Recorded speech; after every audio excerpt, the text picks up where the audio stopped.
চন্দ্রগ্রহণ বা সূর্যগ্রহণের সময় আমাদের সমাজে নারীদেরকে অনেক ধরনের কাজ করতে নিষেধ করা হয়। কোনো কিছু কাটাকাটি করা, খাওয়া দাওয়া করা, ঘর থেকে বের হওয়া, সব কিছুই নিষেধ করা হয়। তাদেরকে বলা হয় তুমি যদি এই কাজটা এখন করো তাহলে তোমার গর্ভের যে শিশুটা রয়েছে সেটা বিকলাঙ্গ হতে পারে, এটা ঠোঁট কাটা হতে পারে, তার জন্মগত সমস্যা হতে পারে।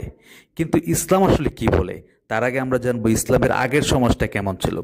ওই সমাজে বিশ্বাস করা হতো কোনো ব্যক্তির, বিশিষ্ট ব্যক্তির জন্ম বা মৃত্যুর কারণে সূর্যগ্রহণ ও চন্দ্রগ্রহণ হয়ে থাকে। কিন্তু ইসলাম আসার পরে এই ধারণা সম্পূর্ণ চেঞ্জ হয়ে গেল। আর সেটা হয়েছে যখন রাসূল সাল্লাল্লাহু আলাইহি ওয়াসাল্লামের ছেলে ইব্রাহিম মারা গিয়েছিলেন, তখন সূর্যগ্রহণ হয়েছিল। তখন অনেকে ধারণা করেছিল তার মৃত্যুর কারণেই এমনটা হয়েছে, কিন্তু রাসূল সাল্লাল্লাহু আলাইহি ওয়াসাল্লাম সেটি নাকচ করে দিয়েছেন। তিনি বলেছেন সূর্যগ্রহণ ও চন্দ্রগ্রহণ এটি আল্লাহর একটা নিদর্শন, এটা কারো জন্ম মৃত্যুর সাথে সম্পর্ক নাই।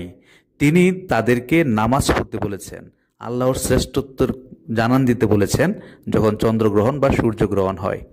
ফলে এই যে বলা হয় যে চন্দ্রগ্রহণ বা সূর্যগ্রহণ হলে নারীরা এটা করতে পারবে না, ওইটা করতে পারবে না, এগুলোর ইসলামে কোনো ভিত্তি নাই। কারণ রাসূল সাল্লাল্লাহু আলাইহি ওয়াসাল্লামের জীবনে বহুবার চন্দ্রগ্রহণ সূর্যগ্রহণ হয়েছে।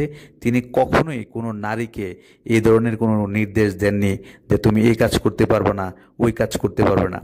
বরঞ্চ তিনি যেটি করতে বলেছেন সেটা হচ্ছে আল্লাহকে স্মরণ করতে বলেছেন, সৎকা করতে বলেছেন, জিকির করতে বলেছেন, নামাজ আদায় করতে বলেছেন।